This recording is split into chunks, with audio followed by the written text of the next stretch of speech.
দিয়েছেন নফস গুনাহের মজাও বোঝে, সাজাও বোঝে। ভালো মন্দ বোঝার যোগ্যতা নফসকে দেওয়া হয়েছিল। মানুষ ইচ্ছা করলে মসজিদেও যাইতে পারে, ইচ্ছা করলে মন্দিরেও যাইতে পারে, এরকম যোগ্যতা নফসকে দেওয়া হয়েছে। আজান হয়ে গেলে নামাজও পড়তে পারে, দুনিয়াবি কাজও করতে পারে, ইচ্ছা শক্তি দেওয়া হয়েছে। ইচ্ছা শক্তি, গুনাহের মজা বোঝা এবং সাজা বোঝার যে শক্তি দেওয়া হয়েছিল, জীব জানোয়ারকে দুইটা শক্তি দেওয়া হয় নাই। জীব জানোয়ার গুনাহের মজা বোঝে কিন্তু সাজা বোঝে না। পক্ষান্তরে ফেরেশতাদেরকে দুইটা যোগ্যতা দেওয়া হয় নাই। তারা গুনাহের মজা বোঝে না কিন্তু সাজা বোঝে। একটা যোগ্যতা আছে আর একটা নাই।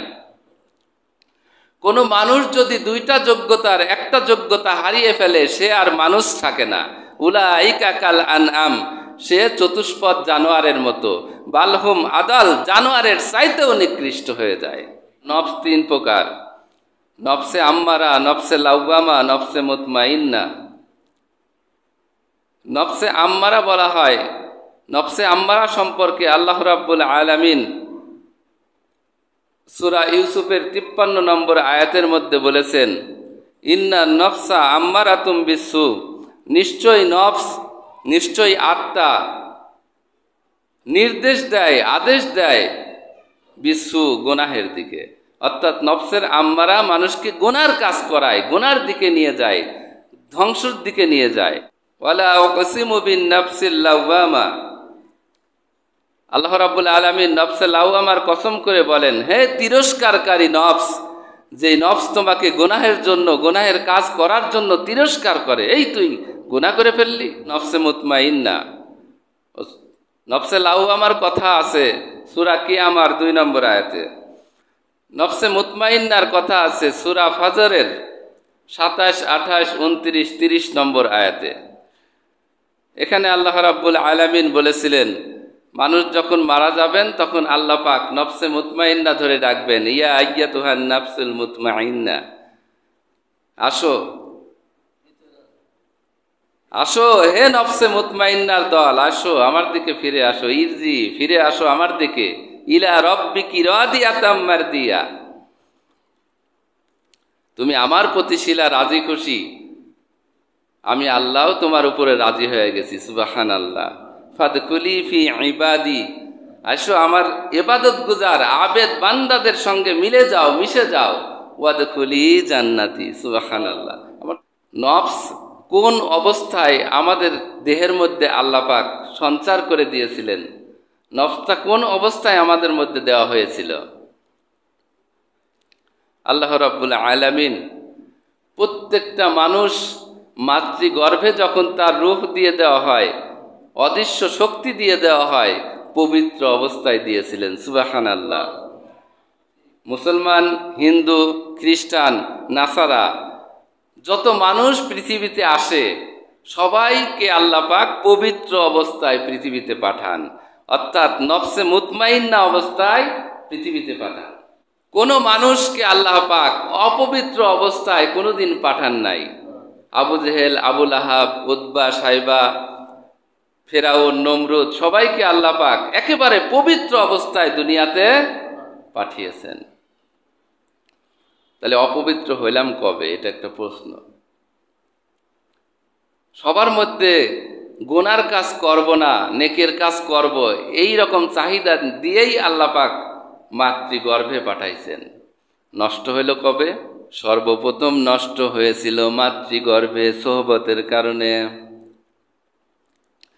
যেই মায়ের গর্ভের মধ্যে সন্তান গর্ভের মধ্যে ছিলেন, সন্তান গর্ভে থাকা অবস্থায় মা যদি কোরআন তেলাওয়াত করেন, নামাজ পড়েন, মিথ্যা কথা না বলেন, মানুষের প্রশংসা করেন, জিকির আজগার করেন, স্বামীর সঠিক খেদমত করেন, তাহলে এর একটা তাসির ওই সন্তানের মধ্যে ঢোকেন। আপনারা সবাই একটা ঘটনা জানেন, আব্দুল কাদের জিলানী রহমাতুল্লাহি আলাইহি মাতৃগর্ভে থেকে 18 পারার হাফেজ হয়ে দুনিয়াতে এসেছিলেন। কেন এসেছিলেন? মায়ের তাসির, মায়ের একটা প্রতিক্রিয়া, ক্রিয়া তার সন্তানের মধ্যে আস্তে আস্তে ঢুকেছিলেন। তার মানে মাতৃগর্ভ থেকেই আমরা ভালো অথবা খারাপ নফসটা নফসে মুতমাইন্না থেকে আম্মারা অথবা লাওয়ামায় পৌঁছে যায়, অথবা মুতমাইন্না অবস্থায় বের হয়। সন্তান যেই রকম সোহবত পায় সেই রকম অবস্থায় সে ভূমিষ্ঠ হয়। প্রতিটা মানুষই জানেন সৎ সঙ্গে স্বর্গবাস, অসৎ সঙ্গে সর্বনাশ। আল্লাহ রাসূল সাল্লাল্লাহু আলাইহি ওয়াসাল্লাম হাদিস শরীফের মধ্যে বলছেন, মান তাশাব্বাহা বিকওমিন ফাহুয়া মিনহুম। যেই ব্যক্তি যেই মানুষটার সাথে উঠা বসা করে, চলাফেরা করে, যার কথা মানে, তার সঙ্গে তার হাসর নাসর হইবে। কারণ যে ব্যক্তির সাথে উঠা বসা করে তার অন্তরের তাসির তার মধ্যে ঢোকে, ঢুকতে ঢুকতে ঢুকতে ঢুকতে সেও খারাপ মানুষে পরিণত হয়ে যায় অথবা ভালো মানুষে পরিণত হয়ে যায়। ভালো মানুষের সোহবতে যদি আমি আপনি থাকতে পারি, ভালো মানুষের একটা তাসির আপনার আমার মধ্যে ঢুকবে। নামাজের সাথে যদি আমি আপনি চলতে পারি, নামাজের একটা ক্রিয়া বা তাসির আপনার আমার মধ্যে ঢুকবে।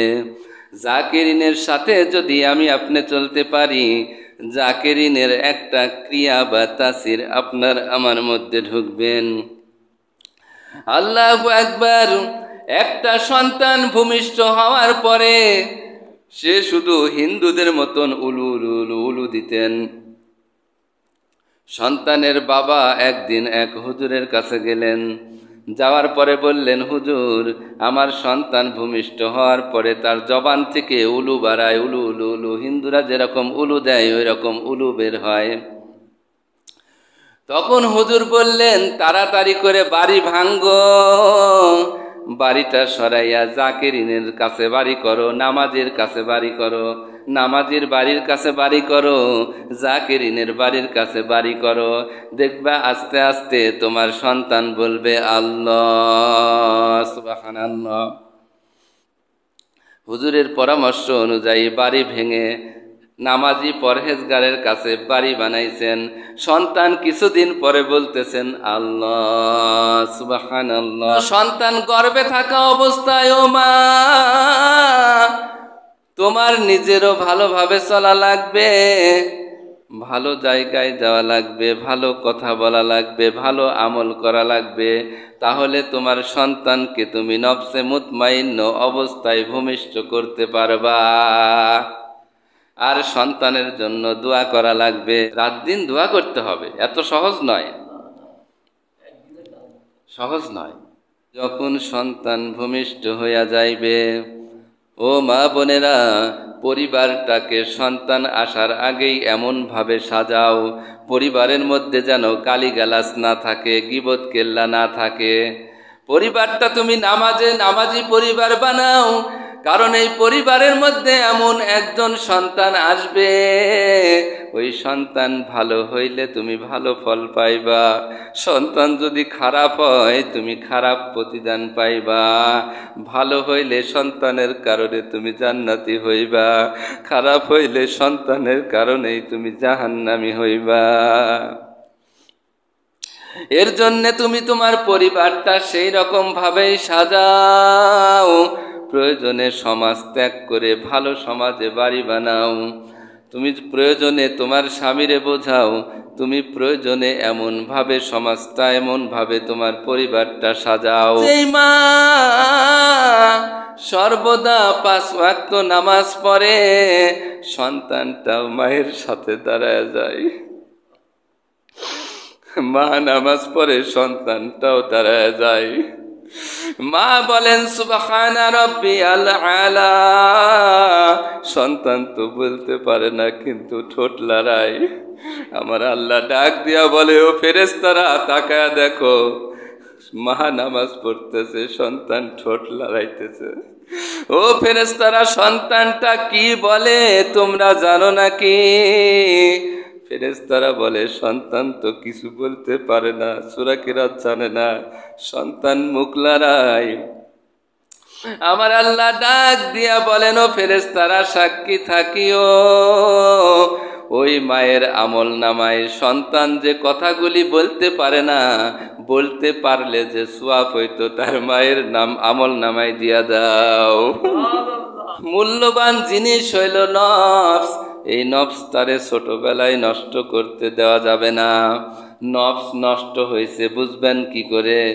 দেখবেন কোনো ব্যক্তির যদি দুইটা সন্তান থাকে, একটা 4 বছরের আর একটা 3 বছরের বা 2.5 বছরের সন্তান,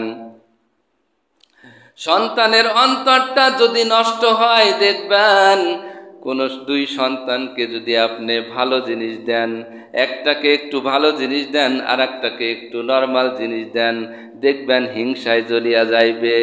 ছোটবেলায় তারে হিংসা কে শিখাইলো? তার নফসটা নষ্ট হয়ে গেছে, তার জন্য হিংসা ঢুকছে। এক সন্তানকে যদি আপনি হাঁসের ডিম দেন আর এক সন্তানকে যদি আপনি দেশি মুরগির ডিম দেন, ডিমের সাইজ ছোট হওয়ার কারণে দেখবেন যে ছোট ডিমটা পাইছে সে ডিম ফেলে দিবে অথবা রাগ করবে, খাবে না। ওই বড় ভাইয়ের দিকে তাকাবে, বড় ডিমের দিকে তাকাইবে। এত ছোটবেলায় তার মধ্যে হিংসা কে ঢুকাইলো? ডিম তো তার আপন মায়ের পেটের ভাই খাইবে, তারপরে তুমি ছোটটা কেন খাইতে চাও না? হিংসা ঢুকছে ছোট্টবেলায়। ঈদের মধ্যে যদি পোশাক দুইজনকে এনে দেন, ছোটটা দেখবে বড় পোশাক আমার বড় হইবে, বড়টা দেখবে ছোটটার পোশাক আমার গায়ে ঢুকবে না, তারপরেও বলে ছোটটাই পছন্দ, ছোটটা নেব, বলে না? আপন ভাইয়ের প্রতি হিংসা কে ঢুকাইলো? নফসটারে ছোটবেলায় ধ্বংস হইতে দেওয়া যাবে না, সোহবত ঠিক করা লাগবে, সোহবত ঠিক করা লাগবে। সৎ মানুষের সাথে উঠা বসা করলে আস্তে আস্তে এর একটা ক্রিয়া তার মধ্যে ঢুকবে, ঢুকবে না?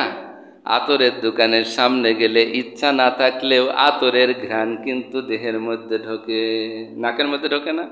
খারাপ মানুষের সাথে থাকলে চললে খারাপ একটা ক্রিয়া তার মধ্যে ঢুকতে ঢুকতে ঢুকতে ঢুকতে সেও খারাপে পরিণত হয়ে যায়, ঠিক কিনা? এই জন্য সৎ সোহবত, নিজেরা ভালো তো জগৎ ভালো। আরাফা নফসাহু ফাকাদ আরাফা রাব্বা, যে ব্যক্তি নিজেকে চিনতে পেরেছে সে আল্লাহকে চিনতে পেরেছে। নিজেকে নিজে চেনো, নিজের নফসকে নিজে চিনতে হবে। নফসটা তো নষ্ট হয়ে গেল, ভালো করবা কবে? এই নফসকে নষ্ট করার জন্য শত্রু আছে দুইটা শত্রু সর্বদাই আমার আপনার নফসকে নষ্ট করার জন্য উঠে পড়ে লাগছে। একটা হলো মানুষ শয়তান, যেটা বললাম সোহবত, মানুষ শয়তান আপনার নফসকে নষ্ট করে দেয়। আর একটা হলো জিন শয়তান, জিন শয়তানও আপনার নফসটাকে নষ্ট করে দিবে। নফস হলো বাদশা, বাদশা বোঝেন না আপনারা? বাদশা। আর ইবলিস শয়তান হলো পরামর্শদাতা, মন্ত্রী। পরামর্শদাতা যদি সচল হয় তাহলে বাদশা সচল হয় না? পরামর্শদাতা যদি দুর্বল হয় তাহলে নফস, বাদশাও দুর্বল হয়। এই জন্য পরামর্শদাতা হলো ইবলিস শয়তান। সচল না দুর্বল? সচল, শক্তিশালী। এই ইবলিস শয়তানকে দূর করতে হবে, সে যেন নফসকে নষ্ট করে দিতে না পারে। ইবলিস শয়তান হলো আমাদের জন্য প্রকাশ্য শত্রু, প্রকাশ্য দুশ্মন। এই জন্য ইবলিস শয়তানকে ধ্বংস করিয়া দিতে হবে, সরাইয়া দিতে হবে। কারণ তিনি আল্লাহর কাছ থেকে পাওয়ার চেয়ে নিয়েছিলেন। তার মাজার মধ্যে একটা বেল আছেন, মাথায় একটা টুপি আছেন। একদিন আল্লাহর নবী সাল্লাল্লাহু আলাইহি ওয়াসাল্লাম সাহাবীদের সাথে রাস্তা দিয়ে যাচ্ছিলেন, তার সঙ্গী ছিলেন সাহাবায়ে কেরাম। যাচ্ছিলেন, এমন সময় ঝনঝন ঝনঝন করে আওয়াজ করে কিনার দিয়ে কে যেন যাইতেছিলেন। তখন সাহাবা একরাম জিজ্ঞাসা করলেন, হুজুর কে গেল এভাবে আওয়াজ করে? রাসূলুল্লাহ সাল্লাল্লাহু আলাইহি ওয়াসাল্লাম বললেন, ইবলিস শয়তান আমাদেরকে ওভারটেক করে সাইড দিয়ে চলে গেল। সাহাবা একরাম বললেন, হুজুর আমরা একটু ইবলিসকে দেখতে চাই, আমরা একটু ইবলিসকে দেখতে চাই। রাসূলুল্লাহ সাল্লাল্লাহু আলাইহি ওয়াসাল্লাম ডাকলেন, ও ইবলিস, যেই অবস্থায় যেই হালতে আছো সেই অবস্থায় সামনে আসো। শয়তান সামনে এসে গেলেন, দেখলেন মাথায় ইয়া বড় লম্বা টুপি, গায়ের মধ্যে বিশাল লম্বা জুব্বা, হাতের মধ্যে তাসবিহ। হাতের মধ্যে কি? তাসবিহ। জিজ্ঞাসা করলেন, ও ইবলিস, তুমি তো শয়তান, মানুষকে ধোঁকা দাও, মানুষকে খারাপ পথে নিয়ে যাও, তাহলে তোমার লেবাসের এই অবস্থা কেন? ইবলিস শয়তান বললেন, মানুষকে ধোঁকা দেওয়ার জন্যই আমি এই লেবাস ধরেছি। যে সমস্ত মানুষ লেবাসধারী, লেবাস আছে কিন্তু আমল নাই, তাদের মাথায় আমার এই টুপিটা পরায়া দেই, সে লেবাস পরিয়া আলেম সাজিয়া মানুষে ধোঁকা দিয়া বেড়ায়। এই হলো মানুষ শয়তান। মাজার মধ্যে একটা বেল আছেন, শয়তান বলেন দুনিয়ার মধ্যে যত মানুষ আছে সব মানুষের অন্তরের কালেকশন আমার এই বেলের মধ্যে আছেন। আমি যখন যেইভাবে অবস্থায় যেখান থেকে ইচ্ছা তারে ধোঁকা দিতে পারি। তার মানে দূর থেকে ধোঁকা দেওয়ার ব্যবস্থা শয়তানের কাছে আছে, আর মানুষকে টুপি পরায়া মানুষকে দিয়ে মানুষকে ধোঁকা দেওয়ার ব্যবস্থা তার মধ্যে আছে। আছে না নাই? রাসূলুল্লাহ সাল্লাল্লাহু আলাইহি ওয়াসাল্লাম বলেন, আশ-শাইতানু জাসিমুন আলা কলবি বানি আদম। শয়তান প্রত্যেকটা বানি আদমের কলবের উপরে মজবুত হয়ে বসা থাকেন। কোথায় বসা থাকেন? কলবের উপরে মজবুত হয়ে বসা থাকেন।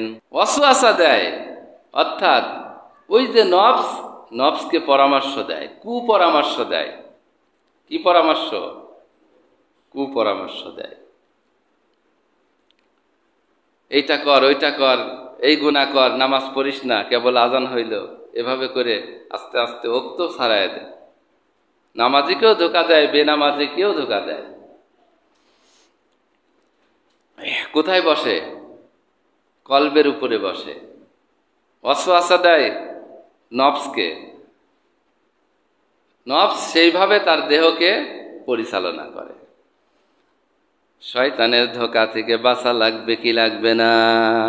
আমরা আত্মা অপরিষ্কার হয়ে গেছে, নষ্ট হয়ে গেছে, নফসটা আম্মারায় পরিণত হয়ে গেছে, সর্বদা গুনাহের দিকে, গুনাহের মধ্যে মজা লাগায় দেয়, গুনাহের কাজ করায়।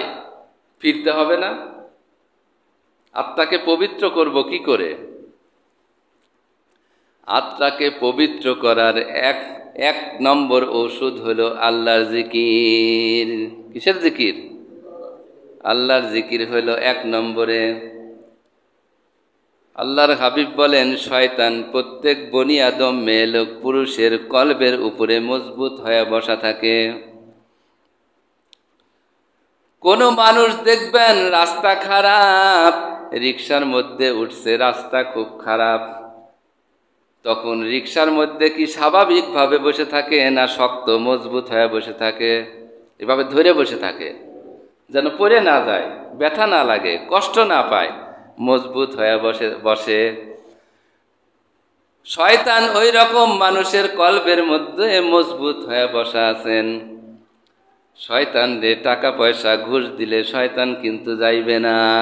ফাইজা যাকারাল্লাহু খনাসা, যে ব্যক্তি আল্লাহর জিকির করে তার কলবে থেকে শয়তান দূরে চলিয়া যায়। শয়তান আর বসতে পারে না, অন্তরে থাকতেও পারে না, ওয়াসওয়াসাও দিতে পারে না, বাদশাকে ধোঁকা দিতে পারে না। নফসকে পরামর্শ দিতে পারে না। ওয়াইজা গফালা ওয়াসওয়াসা, আর যখন ওই ব্যক্তি গাফেল হয়ে যায়, তার খেয়াল তার ধ্যান যখন ছুটিয়া যায়, তখন শয়তান আবার বসিয়া ওয়াসওয়াসা দিতে থাকে। এখানে কিন্তু আল্লাহর হাবিব বললেন না যখন সে জিকির ছাড়িয়া দেয় তখন আবার ওয়াসওয়াসা দেয়, এই কথা বলে নাই। যখন গাফেল হয় অর্থাৎ তার খেয়াল ছুটিয়া যায়, অর্থাৎ কেউ যদি জিকির করে সুবহানাল্লাহ, আলহামদুলিল্লাহ, আল্লাহু আকবার, কিন্তু দিলটা তার অন্তরটা যদি দুনিয়ামুখী থাকে, ব্যবসা দোকানে বেচা কিনা করতেছে, জিকিরও করতেছে, কিন্তু খেয়াল ব্যবসার দিকে, দুনিয়ার দিকে, গরু বাছুরের দিকে, তাহলে যতই সুবহানাল্লাহ আলহামদুলিল্লাহ বলুক, তার খেয়াল ছুটানো, শয়তান বসাই আছে। শয়তান ওয়াসওয়াসা দেওয়া বন্ধ করে নাই, যতই জিকির করো লাভ নাই। ওয়াইদা গফালা ওয়াসওয়াসা, যখন সে গাফেল হয়ে যায়, তার খেয়াল ছুটিয়া যায়, শয়তান কলবে বসাই থাকে, ওয়াসওয়াসা দিতেই থাকে। এই জন্য কোনো ব্যক্তি যদি জিকির করে খেয়ালের সাথে, দুনিয়া থেকে নিজেকে পৃথক করে জিকির করে, দুনিয়া থেকে নিজেকে পৃথক করা লাগবে। জিকির করলেই হবে না, সবক মস্ক করা লাগবে। মুরব্বীদের থেকে সবক নিতে হবে, নিয়ম অনুযায়ী সবক মস্ক করা লাগবে, তাহলে শয়তান অন্তর থেকে দূর হবে। সুবহানাল্লাহ। মানে আপনি যতই জিকির করেন কিন্তু আপনার কোনো উস্তাদ নাই, কোনো আলেম থেকে পরামর্শ নেন নাই, তাদের পরামর্শ নিয়ে আপনি জিকির করতেছেন না, তাহলে কিন্তু কোনো লাভ নাই। যার অন্তরের যে হালত, যে অবস্থা, সেই অনুযায়ী রুহানি চিকিৎসক আলেম ওলামা তাকে প্রেসক্রিপশন দিবে, তুমি এইভাবে জিকির করো, তাহলে শয়তান অন্তর থেকে দূর করতে পারবা। শয়তান অন্তর থেকে দূর করতে পারলে শয়তান আর তোমার নফসকে কুপরামর্শ দিতে পারবে না। নফস আস্তে আস্তে আস্তে আস্তে সবল হয়ে যাবে। একজন মহিলা ছিলেন, বড় নামাজি পরহেজগার ছিলেন, হাজী এমদাদুল্লাহ মহাজিরি মক্কি রহমাতুল্লাহি আলাইহির মুরিদ ছিলেন, কিন্তু স্বামী ছিলেন বেনামাজি, বকাবাদ্য, গালিগালাজ করত, হারাম উপার্জন করত, নামাজ পড়ত না। সেই মা অনেক চেষ্টা করেছেন স্বামীকে ভালো পথে আনার জন্য, কিন্তু কথা শোনে না। শেষমেশ সে একটা বুদ্ধি বাহির করলো, সে তারে বলল, তোমার নামাজ পড়া লাগবে না, জিকির আজগার করা লাগবে না, কোনো আমলের দরকার নাই, তুমি একটু আমার শায়েখ হাজী এমদাদুল্লাহর কাছে একটু যাও, তার সাথে দেখা করো। উনি রাজি হয় না। উনি বলেন, তোমার হুজুরের কাছে গেলেই তো নামাজের কথা বলবেন, আমি তো নামাজ পড়তে পারবো না, নামাজ পড়া বড় কষ্ট, নামাজ পড়তে হলে অজু করতে হয়, অজু করতে পারবো না, অজু করা বড় কষ্ট, শীতের দিনে ঠান্ডা পানি দিয়ে অজু করতে হয়, খুব কষ্ট, পারবো না। অনেক বুঝানোর পরে একদিন গেছে, হুজুরের সামনে দাঁড়াইছেন, বললেন, হুজুর, আমার বিবি আপনার হাতে বায়াত গ্রহণ করেছেন, আপনার দেওয়া সবক আদায় করে, মাশাআল্লাহ, গুনাহের কাজ থেকে নিজেকে বিরত রেখে নেকের কাজ বেশি বেশি করে, 5 ওয়াক্ত নামাজও পড়ে, আবাবিল ইশরাক সব নামাজই পড়ে, তাহাজ্জুদও পড়ে, কিন্তু আমারে শুধু আপনার কাছে আসতে বলে, কিন্তু আমি আসি না। কেন আসো না বাবা? বলে, আসি না এই কারণে, আপনি আসলেই তো নামাজের কথা বলবেন, আমি নামাজ পড়তে পারবো না। হুজুর, আমি এখনো আপনার কাছে আসছি, আমার একটাই কথা, নামাজ পড়তে পারবো না। নামাজ বাদে যদি কিছু থাকে, পরামর্শ থাকে, দেন। হুজুর বললেন, নামাজ ছাড়া আমার কাছে কোনো আমল নাই, দূর হও। লোকটা চলে যাচ্ছিলেন, হঠাৎ করে কি মনে করে হাজী এমদাদুল্লাহ মহাজিরি মক্কি আবার ডাকলেন, যেই এদিকে আসো, তুমি নামাজ পড়বা না? বলে, না, নামাজ পড়তে পারবো না, অজু করা আমার বড় কষ্ট। তখন বললেন, ঠিক আছে, একটু বসো, তোমার নামাজ পড়া লাগবে না, তোমার একটা আমল দেই, আপনাদেরও এই একটা আমল আমিও দিলাম। হুজুর বললেন, তুমি প্রথমে দরুদ শরীফ পড়বা 5 বার, যে কোনো দরুদ শরীফ পড়তে পারো, ওযু লাগবে না, নামাজও পড়া লাগবে না, যে কোনো দরুদ শরীফ 5 বার পড়বা। আস্তাগফিরুল্লাহ পড়বা 11 বার। কিন্তু এই আমলে বসার পূর্বেই তুমি সুন্দরভাবে আসন গেড়ে বসবা। শুধুমাত্র দুনিয়ার খেয়ালটা তোমার ত্যাগ করা লাগবে। দুনিয়ার ব্যবসা বাণিজ্য, বিবি বাল বাচ্চার সব খেয়াল ধ্যান তুমি ত্যাগ করবা। ত্যাগ করে একনিষ্ঠভাবে একটু বসবা। দরুদ শরীফ পড়বা কয়বার? 5 বার। 11 বার আস্তাগফিরুল্লাহ পড়বা। এরপরে খেয়াল করবা, যখন দরুদ শরীফ পড়ো খেয়াল করবা আমি দরুদ শরীফ পড়তেছি, কিন্তু আমার দরুদের হাদিয়া আল্লাহু আকবার ফেরেশতারা নবীজির রওজা মুবারকে পৌঁছায় দিতেছেন। ইস্তেগফার যখন পড়বা গুনার কথা খেয়াল করবা। এরপরে পড়বা 100 বার সুবহানাল্লাহ, 100 বার আলহামদুলিল্লাহ, 100 বার আল্লাহু আকবার। জবানে পড়বা, অন্তরে অন্তরে নফসে দিলে দিলে খেয়াল করবা আমার আল্লাহ আমার দিকে ছায়া রয়েছে, তাকায় রয়েছে, আল্লাহ আমারে দেখতেছেন। এই খেয়ালে 300 বার পড়বা। 100 বার সুবহানাল্লাহ, 100 বার আলহামদুলিল্লাহ, 100 বার আল্লাহু আকবার। খেয়াল করবা আল্লাহ আমারে দেখতেছে। এরপরে 200 বার পড়বা লা ইলাহা ইল্লাল্লাহ, 200 বার পড়বা। জবানে 200 বার লা ইলাহা ইল্লাল্লাহর জিকির করবা। দিলে দিলে অন্তরে অন্তরে খেয়াল করবা, মনে মনে খেয়াল করবা আল্লাহ বাদে কেহ মাবুদ নাই।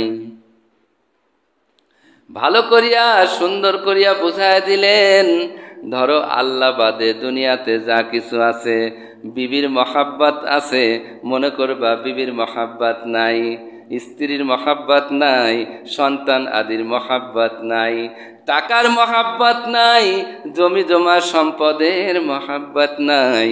তোমার দুনিয়ার যত গায়রুল্লাহ আছে, দুনিয়ার সমস্ত কিছু সমস্ত দিক থেকে তোমার অন্তরটা ফিরাইয়া অন্তরটাকে আল্লাহমুখী করিয়া দিবা। আল্লাহ বাদে কেহ মাবুদ নাই। এই খেয়ালের সাথে কয়শো বার? 200 বার। তাহলে মোট 500 বার। 300 বার পড়বা সুবহানাল্লাহ, আলহামদুলিল্লাহ, আল্লাহু আকবার। 200 বার পড়বা লা ইলাহা ইল্লাল্লাহ। এরপরে শেষ করি আবার 5 বার দরুদ শরীফ পাঠ করবা। এরপরে তোমার হাত তুলিয়া আল্লাহর কাছে দোয়া করবা, চাইবা। এই হলো তোমার আমল। আমলটা করবা সকাল এবং সন্ধ্যায়। কখন করবা? আমলটা কোরআনে নাই। এই আমলটা কিন্তু কোরআনেই আছে, কোরআনের আমলই কিন্তু দেওয়া হয়েছে। আল্লাহ পাক বলেন, ইয়া আইয়ুহাল্লাযীনা আমানু যকুরুল্লাহা যিকরান কাসীরা। হে ইমানদার বান্দা বান্দিরা, আমার জিকির বেশি বেশি পরিমাণে করো। ওয়াসাব্বিহুহু বুকরাতাও ওয়া আসিলা। বিশেষ করে সকাল সন্ধ্যায়, ভোরে বৈকালে আমার জিকির তসবিহ তাহলিল বেশি বেশি করবা। সুবহানাল্লাহ। আমল কোরআনের দিয়ে দিলেন। বললেন, হুজুর ওযু তো করা লাগবে না নাকি? না, ওযু করার দরকার নাই। হুজুর আমি কিন্তু নামাজ পড়তে পারবো না। না, নামাজও পড়ার দরকার নাই। এই যে আমলটা করবা, একটা শর্ত, এক শর্তে আমল করতে পারবা। যদি তুমি নামাজ পড়ো তাহলে কিন্তু 10টা জুতার বাড়ি খাইবা। কয়টা জুতার বাড়ি? 10টা জুতার বাড়ি খাইবা। এই শর্তে যদি আমল করতে চাও তাহলে আমার দেওয়া আমল তুমি শুরু করিয়া দিও। লোকটা বললেন, নামাজ তো পড়বই না কোনোদিন, 10টা জুতার বাড়ি আবার কোত্থেকে আসলো। চলিয়া গেলেন। যায়া ফজরের পরে বিবিরে বললেন, বিবি ফজরের পরে আমার হুজুর যে আমল দিছেন আমি শুরু করব। ফজরের নামাজের পরে উনি নামাজ পড়ে নাই, অজু করে নাই, আমলে বসিয়া গেছে। মাগরিবের পরে আবার আমলে বসিয়া গেছে। হ্যাঁ, সকালেও আমল করছে, মাগরিবের পরেও আমল করছেন, পরের দিন সকালে আবার আমল করবেন। ঘুম থেকে উঠছেন, ঘুম থেকে জাগনা পাওয়ার পরে দেখেন তার হাতের মধ্যে 2 হাত জ্বালা করতেছেন, জ্বলাপোড়া করতেছেন। বিবিরে ডাক দিয়া বললেন, বিবি পানি দাও, 2 হাত কেমন যেন জ্বালাপোড়া করতেছেন। বিবি পানি নিয়ে আসলেন। লোকটা 2 হাতে পানি ঢালা শুরু করলেন, 2 হাত ধৌত করলেন, দেখলেন জ্বালা বন্ধ হয়ে গেছেন। মুখ জ্বালা শুরু হয়ে গেছেন, চেহারা জ্বালাপোড়া করেন। মুখ ধৌত করলেন, পানি ঢালার পরে চেহারার জ্বালাপোড়া বন্ধ হয়ে গেলেন। এরপরে মাথার মধ্যে জ্বালা শুরু হয়ে গেল, মাথার মধ্যে যন্ত্রণা, মাথা গরম। বিবিরে বলেন, মাথায় পানি ঢালো। এরপরে মাথা ধোয়া হয়ে গেল, পাও জ্বালা পোড়া শুরু করে দিলেন, পাও ধোয়া হয়ে গেল। তখন লোকটা বললেন, যেই অঙ্গ আমার জ্বালা পোড়া করতেছেন এই অঙ্গ ধুয়ে ফেলেছি, আমার তো অজু হয়ে গেছে, আমার অজু হয়ে গেছে। এই অজুর জন্যেই তো আমি নামাজ পড়ি না, অজু করা বড় কষ্ট। বিবিরে চাই নামাজটা দাও, একটু মসজিদে যাই। যাই নামাজ নিয়ে মসজিদে চলে গেছেন, যায় নামাজ আদায় করছেন। নামাজ আদায় করার পরে বাড়িতে আসছেন, আসিয়া বলতেছেন, বিবি আমার জন্য দোয়া করো, 10টা জুতার বাড়ি খায় আসি। হুজুরের কাছে যাই, 10টা জুতার বাড়ি একটু খায় আসি। লোকটা চলে গেছেন, হুজুরের সামনে যায় বলতেছেন, হুজুর আপনি আমারে যে শর্ত দিয়েছেন আমি তো পালন করতে পারি নাই, আমি তো নামাজ পড়িয়া ফেলাইছি। হুজুর আমারে আপনি শাস্তি দেন, আমি নামাজ পড়ছি, আমি শাস্তির যোগ্য, আমারে আপনি 10টা জুতার বাড়ি দেন। যেই নামাজ আমি পড়ছি, নামাজের মধ্যে এত মজা, এত মজা আমার আল্লাহ লাগায় দিছে, আমি জিন্দগিতে আর কোনোদিন নামাজ ছাড়তে পারবো না। হুজুর হুজুর লোকটাকে জড়ায় ধরছেন। আরে আমাদের কাজ তো মানুষকে ভালো পথে আনা, জুতা মারা কাজ না। তুমি ভালো হয়ে গেছো, আল্লাহ তোমারে হেদায়েত করছেন, আল্লাহ তোমার হেদায়েতের মালা পরায় দিয়েছেন, এটাই আমার জন্য যথেষ্ট। তুমি চলে যাও, যে আমল দিয়েছি আমল করতে থাকো। সুবহানাল্লাহ। ভোগ আদায় করতে হবে, জিকির করতে হবে, শয়তান তখন অন্তর থেকে দূর হয়ে যাবে। সন্তান অন্তর থেকে দূর হয়ে গেলে পরে তাহলে দেখবেন আস্তে আস্তে আস্তে আস্তে আমার আপনার নফসে আম্মারা থেকে মুতমাইন্নায় পৌঁছায় যাবে। সুবহানাল্লাহ। 2 নম্বর, এর আগেই বলেছি, সৎ সোহবতে থাকতে হবে। সোহবতে কিসে থাকতে হবে?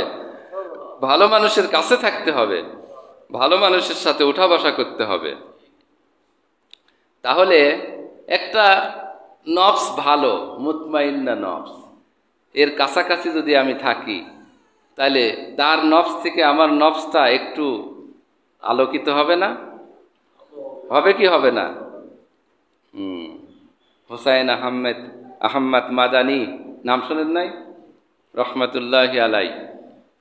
উনি ট্রেনে সফর করতেছিলেন, ট্রেনের মধ্যে বসা ছিলেন, কয়লার ট্রেন। তার সামনে একজন হিন্দু বসা ছিলেন। হিন্দু ব্যক্তি টিটিরে ডাক দিয়া বললেন, ভাই তুমি তাড়াতাড়ি আমার সিটটা পরিবর্তন করে দাও। কেন আপনার সিট পরিবর্তন করিয়া দেওয়া লাগবে?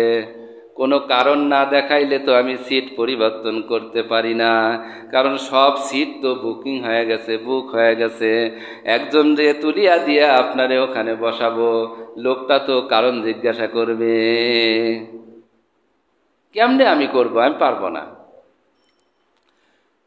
লোকটা বারবার বলতেছেন, কারণ না বললে টিটি সেই কাজ তো করতে পারেন না।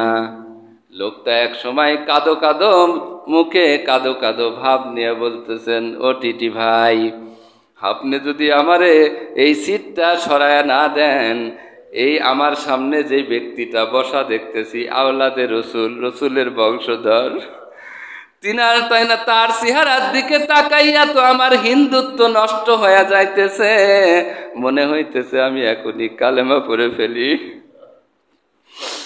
তার অন্তরের তাসির ওই হিন্দুর অন্তরে ঢুকতেছে ঢুকতেছে ঢুকতেছে।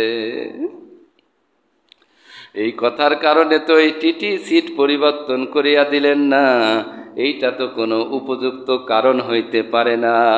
লোকটা ওই আল্লাহর ওলি হুসাইন আহমদ মাদানির হাত জড়ায় ধরলেন, হুজুর, আপনার চেহারা দেখে আমার হিন্দুত্ববাদ ধ্বংস হয়ে গেছে, আপনি তাড়াতাড়ি আমারে কালেমা পড়ায়া মুসলমান বানায়া দেন। সুবহানাল্লাহ। 3 নম্বরে হলো সুন্নতের আমল। সুন্নতের আমল, যে যত বেশি সুন্নতকে ধরবে তার অন্তর, তার দিলটা তত বেশি পরিষ্কার হইতে থাকবে। সুবহানাল্লাহ। কারণ সুন্নতের আমলকারীর ব্যক্তির রুহানি ভাবে নবীজির রুহের সাথে সম্পর্ক, কানেকশন হয়ে যায়। আল্লাহু আকবার। সুন্নতের আমল বেশি বেশি করা লাগবে। সর্বদা সর্বকাজ, আমার সর্বকাজ হইবে আমার রসুলের মতন। সুবহানাল্লাহ। আমি হাঁটবো রসুলের মতন, আমি কথা বলবো আমার নবী, আমার রসুল সাল্লাল্লাহু আলাইহি ওয়াসাল্লাম। আমি আচরণ বিধি, আমার আচরণ বিধি হবে নবীজির মতন করতে পারি। রুহানিভাবে নবীজির সঙ্গে আমার আপনার সম্পর্ক হয়ে যাইবে।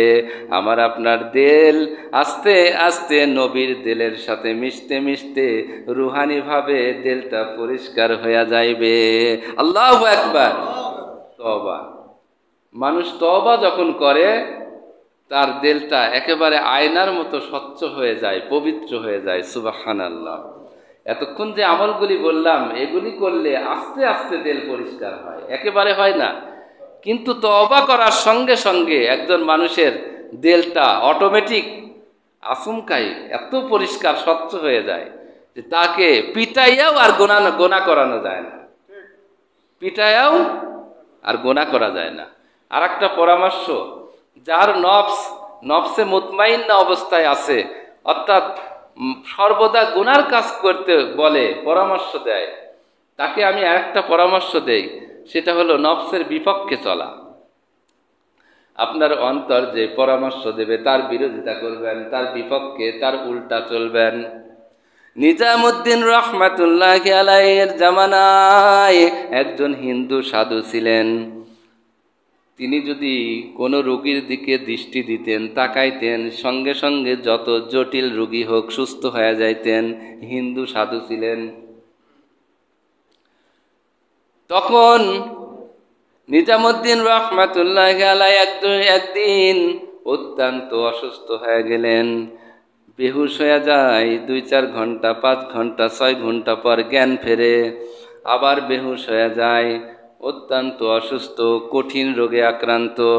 তার মুরিদানরা বললেন, হুজুর, কোনোভাবেই আজ অনেক দিন চলে গেল, আপনি তো সুস্থ হন না, আপনারে কি ওই হিন্দু সাধুর দরবারে নিয়ে যাব? তখন আল্লাহর ওলি বলেন, না না, আমি একজন বুজুর্গ মানুষ, কত মানুষ আমার কাছে বায়াত হয়েছেন, কত মানুষ আমার দেওয়া সবক আদায় করে দিন ধর্ম পালন করেন, তারা নেককার হয়ে গেছেন। আমি যদি হিন্দু সাধুর কাছে যাই, মানুষ উল্টা পাল্টা বুঝে তারা ধ্বংসের পথে চলিয়া যাইবে। কিন্তু কোনো মতেই হুজুরের তার শরীরটা কোনো রকম তার সুস্থ হইতেছে না। মুরিদানরা কিছু না বলে তার পালঙ্ক, তার খাট সহ উঁচা করে উঠায় নিয়ে ওই হিন্দু সাধুর দরবারে চলে গেলেন। হিন্দু সাধু যখন চললেন, জামানার বড় বুজুর্গ লোক আমার দরবারে এসেছেন, সব রোগী ফেলায়া দিয়ে তিনি হুজুরের সামনে চলে আসলেন। আসার পরে দৃষ্টি দিলেন, দৃষ্টি দেওয়ার সঙ্গে সঙ্গে হুজুর সুস্থ হয়ে উঠিয়া বসিয়া পড়লেন। বসার পরে দেখতেছেন আমি হিন্দুর সাধুর দরবারে। হুজুর মনে হয় রাগান্বিত হয়ে যাইবেন। মুরিদানরা ভয়ে আটকায় উঠলেন। আমাদেরকে নিষেধ করেছিলেন, তারপরে আমরা এই কাজ কেন করলাম? কিন্তু হুজুর রাগান্বিত হন নাই। হিন্দু সাধুরে কাছে ডেকে নিয়ে আসছেন। ডেকে নিয়ে এসে জিজ্ঞাসা করলেন যে, হিন্দু সাধু, তুমি এত বড় কেরামতি কেমন করে তুমি হাসিল করলা? এত বড় শক্তি তুমি কেমন করিয়া পাইলা? হিন্দু সাধু বলেন, আমার ভালো কোনো তেমন কাজ নাই। আমি তো হিন্দু মানুষ, আপনাদের দৃষ্টিতে আমি তো নাস্তিক, আমি তো আল্লাহু আকবার কাফের, খারাপ মানুষ, জাহান্নামী মানুষ। আমি তো খারাপ মানুষ, আমার তো ভালো তেমন কোনো কাজ নাই। কিন্তু এমন জিনিস তুমি কেমন করে হাসিল করলা? উনি বললেন, আমার উস্তাদ আমারে শিখায়া দিয়েছিল, বাবা, কোনোদিন তুমি নফসের ধোকায় পড়ো না, নফসের কথা শুনবা না। নফস যা বলে, মন যা বলে তার উল্টা করবা, দেখবা তোমার মধ্যে কোয়ালিটি পয়দা হয়ে যাইবে। সুবহানাল্লাহ। এর জন্য আমি এই আমলটা শুরু করছিলাম, আমি এই কাজটা করতাম। আমার অন্তর যা বলে আমি তার উল্টা কাজ করি। আস্তে আস্তে আমার মধ্যে এই কোয়ালিটি আসছেন। করে মালিকের সঙ্গে কি কথা যেন বললেন। বলার পরে ওই হিন্দু সাধুরে জিজ্ঞাসা করলেন, তোমার কি মুসলমান হইতে ইচ্ছা করে না? ওই ব্যক্তি তখন, হিন্দু সাধু তখন অন্তরের দিকে খেয়াল করলেন। অন্তর বলতেছেন, এই খবরদার মুসলমান হোস না। তার কাজ ছিল অন্তরের বিপক্ষে চলা। সে তো নফসের বিপক্ষে চলতেন। নফস তারে মুসলমান হইতে নিষেধ করলেন। তিনি নফসের বিরোধে চলার কারণে তিনি বললেন, হুজুর, নফসের বিপক্ষে চলতে হবে, এর জন্য আপনি এখনই কালেমা পড়ায় মুসলমান বানায়া দেন।